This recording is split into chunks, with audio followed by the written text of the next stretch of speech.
तो निकोलस गेली कौन है? निकोलस गेली है फ्रांस का एम्बेसडर, इस्लामाबाद में बैठा है वो, वही फ्रांस जिसके लिए नारे लगते थे लाहौर की सड़कों पे, गुस्ताख रसूल किए की सजा सरतन से जुदा, सरतन से जुदा। हम ये बचपन से सुनते आ रहे हैं कि पाक चीन दोस्ती हिमालय से ऊंची है, समंदरों से गहरी, और इस दोस्ती के नज़ारे हमने जगह जगह देखे।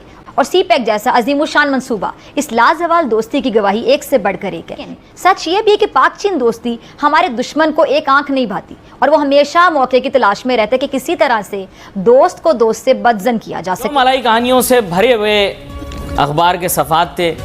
कौन सा मुल्क पाकिस्तान में क्या काम शुरू कर रहा है, कितने अरबों डॉलर पाकिस्तान आ रहे हैं, सीपैक के मंसूबे के अंदर तकरीबन 64-65 अरब डॉलर आ रहे हैं। भारत तो हमें नरेंद्र मोदी के मुताबिक कहता है, हम तो पाकिस्तान को, जो इतनी खौफनाक बात उसने की है कि शर्म से डूब पड़ना चाहिए कि मैंने अब पाकिस्तान को, इसकी जरूरत नहीं है उसको सोचने के, मैंने पाकिस्तान को इस काबिल कर दिया कि वो कटोरा लिए यूं भीख मांगता। लेकिन आज की तारीख में उसी फ्रांस के एम्बेसडर की मिन्नतें हो रही हैं, उसके पैर धो धो के पानी पिया जा रहा है, उससे रिक्वेस्ट करी जा रही है कि जनाब हमारे साथ ट्रेड करिए। मोदी के ऊपर पाकिस्तान या बांग्लादेश या नेपाल, हम जरूर उनके ऊपर कह रहे हैं कि वो अच्छे हमसाई नहीं, लेकिन in the last 3 years he has been the most invited head of state anywhere in the world। मतलब ऐसी लंबी लंबी छोड़ी हुई थी, वो दूर दूर फेंकी हुई थी, ये फेंका हुआ था कि मैं हैरान रह गया। यकीन नहीं है ना, चल साइकिल घुमा चल।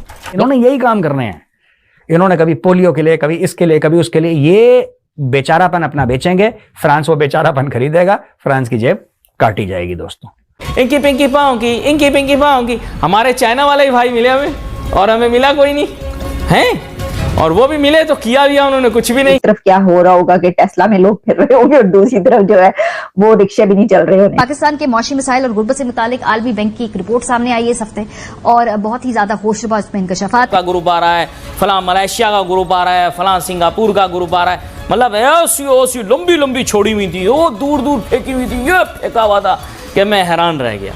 मैंने कहा यार, ये सब चीज़ें जो अखबारात में लिखी हुई हैं अगर हकीकत में हो चुकी होती तो पाकिस्तान इस वक्त इंग्लैंड बन चुका होता, यूएसए बन चुका होता, हांगकांग बन चुका होता, सिंगापुर बन चुका होता, जर्मनी बन चुका होता। तरह की बातें लिखी हुई थी। फला फिर स्टॉक एक्सचेंज वाला जो खास सफ़ा होता है वो मैंने पढ़ा, वाह वाह वाह वाह, ऐसा इतनी, मैं आपको बताऊं, इतने बड़े बड़े झूठ लिखे हुए थे, उमर शरीफ साहब के ड्रामे याद आ गए। जय हिंद दोस्तों। तो इस वीडियो में चर्चा हो रही है कि अब पाकिस्तान ने फ्रांस से व्यापार के लिए गुहार लगाई। अभी भारत से ये लोग सोच रहे थे कि भारत से व्यापार स्टार्ट हो जाए, तो हमने जवाब दिया था कि भाई दिन में व्यापार और रात में आतंकवाद, ये हम बर्दाश्त नहीं करते हैं।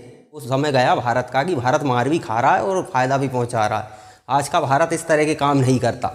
अब फ्रांस पर डिपेंड करता है। हालांकि फ्रांस इतनी बड़ी गलती मुझे नहीं लगता कि करेगा। गलती क्यों मैं बताता हूँ। अगर पाकिस्तान और भारत का व्यापार होता है तो उसमें ज़्यादातर फ़ायदा पाकिस्तान को ही है, और ये सोच रहे हैं कि किसी तरह से फ्रांस से पैसा लिया जाए। अब अगर फ्रांस इन्हें पैसा देता है तो स्वाभाविक है भारत नाराज़ होगा, और भारत बड़े लेवल पर लड़ाकू विमान और हथियारों के मामले में फ्रांस पर डिपेंडेंट हैं हम।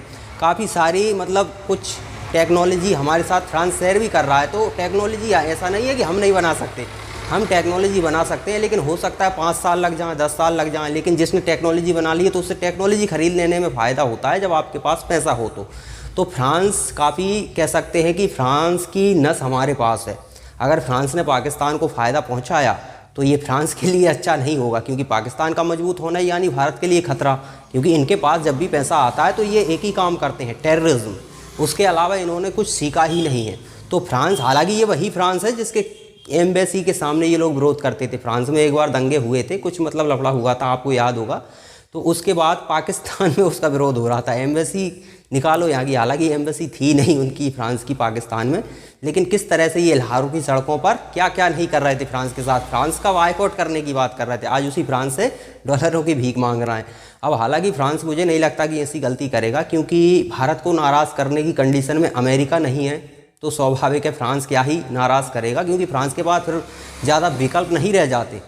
भारत से अगर नाराज़गी फ्रांस नहीं चाहता तो ऐसी गलती कभी नहीं करेगा, क्योंकि फ्रांस का पाकिस्तान के तरफ झुकाव, भारत से दूरियां तय हो जाएंगी, और भारत से दूरियां तय हुई तो इतना बड़ा मार्केट आप यहाँ से चला जाएगा, और कहाँ 1 बिलियन मुश्किल से कमा पाओगे पाकिस्तान से, उसके चक्कर में आप 100 बिलियन का नुकसान कर बैठे होगे। तो मुझे नहीं लगता कि फ्रांस 100 जूते भी खाएगा और 100 प्याज भी खाएगा। वो एक कहावत है, 100 जूते भी खाए 100 प्याज भी खाए, यानी कि 10 प्याज खा ली और फिर लगा कि यार प्याज में ज़्यादा नुकसान है खाने में, तो 10 जूते खा लिए जाएँ, तो 10 जूते खा लिए। अब जूते खाने के बाद पता चला कि जूते ज़्यादा दर्द दे रहे हैं, तो चलो प्याज खा लो। इस तरह से करते करते 100 जूते भी 100 प्याज भी। तो अब ये फ्रांस को डिसाइड करना है कि दोनों काम करनी है या नहीं। तो चलिए आगे इस वीडियो में और क्या क्या कहते हैं इस फ्रांस के इस मसले को लेकर वो देखते हैं। शहबाज शरीफ ने फ्रांस की कंपनियों को इनवाइट करा, बोला पाकिस्तान में आप लोग इन्वेस्ट करिए प्लीज, और टॉप फ्रेंच कंपनियों को बुलाया, पाकिस्तान की आ जाओ जी, पाकिस्तान में बड़ी बड़ी अपनी फैक्ट्रियां लगाओ।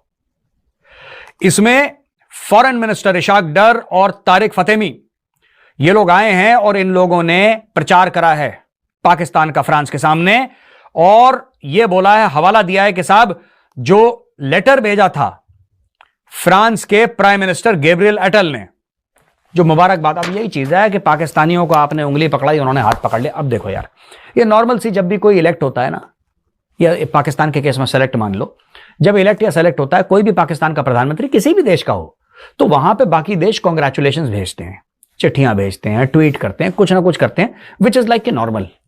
आपने भेज दिया, ठीक है जी, आपने भेज दिया क्योंकि आप मुबारकबाद देते हैं, दैट्स वेरी। प्रधानमंत्री मोदी ने भी दी थी। इन्होंने देखा कि ठीक है, गोरे तो मासूम है यार, गोरे नू फांस लो,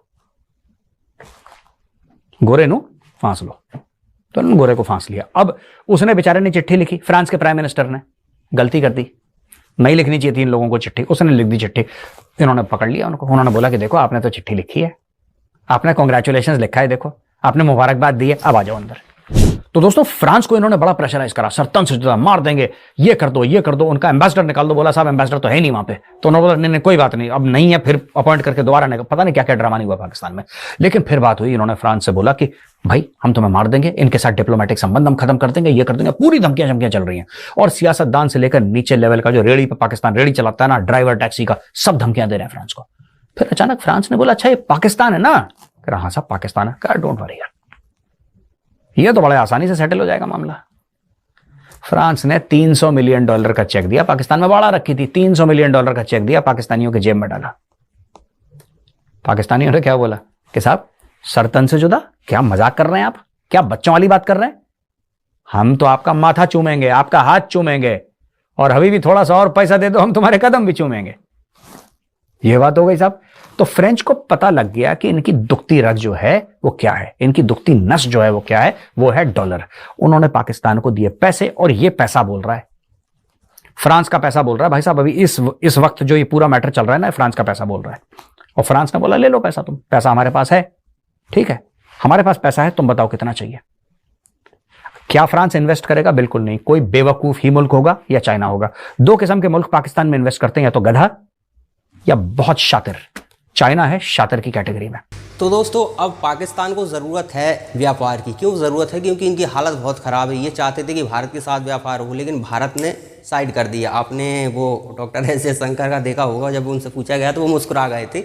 तो अब आप समझ सकते हैं कि पाकिस्तान की क्या वैल्यू भारत के आगे रह चुकी। तो भारत तो भाव नहीं दे रहा है, तो अब ये सोच रहे हैं तो कहीं ना कहीं से तो कुछ ना कुछ जुगाड़ तो करनी पड़ेगी। अगर जुगाड़ नहीं करेंगे तो फिर पाकिस्तान की हालत तो बद से बदतर होती जा रही है, दिन ब दिन और भी कंडीशन बिगड़ रही है। तो इन्हें कुछ ना कुछ तो करना ही है। तो फ्रांस से गुहार लगा रहा है, क्योंकि इनको पता है कि फ्रांस बहुत समय से हमें पैसा देता रहा है।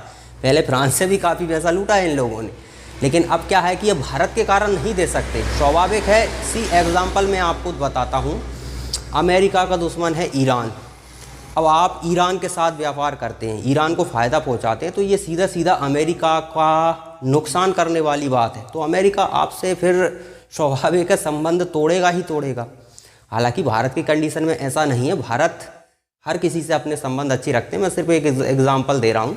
अमेरिका के पड़ोस में एक देश है छोटा सा, वो अमेरिका से हमेशा लड़ता झगड़ता रहता है। अब हम जाकर उसे हथियार बेचें तो अमेरिका के लिए तो खतरा होगा ना, क्योंकि उसकी लड़ाई तो किससे है? अमेरिका से, वो छोटे देश की। मतलब तो यहाँ पर अमेरिका के लिए खतरा कौन बन रहा है? वो छोटा देश थोड़ी बन रहा है, जो हथियार उसे दे रहा है वो खतरा बन रहा है। तो इस समय कोई भी देश ये अफोर्ड नहीं कर सकता चीन को छोड़कर, या फिर तुर्की उनकी हालत वैसे ही ख़राब है। चीन अभी गिर रहा है, लेकिन अभी भी बहुत पावरफुल है पैसे के मामले में, हथियारों के मामले में नहीं। तो ये लोग पाकिस्तान को, अब चीन हालांकि पैसे दे नहीं रहा है, क्योंकि चीन को पता चल गया है कि हमसे भी बड़े लुटेरे हैं, सीपैक पे वो भी मामला आपने देखा होगा। यहाँ पर फ्रांस अगर पैसे देता है किसी भी तरह से पाकिस्तान को तो उसको भारत की नाराज़गी झेलनी पड़ेगी और ये उन्हें पता है। हालांकि ये एक तरफा है, पाकिस्तान ही अभी गुहार लगा रहा है कहीं फ्रांस के साथ व्यापार स्टार्ट हो जाए। हर किसी को उंगली करते रहते हो, जब पेट की बात आती है तो बस गिड़गिड़ाने लगते हो। पाकिस्तानी भी बड़े अजीब लोग हैं।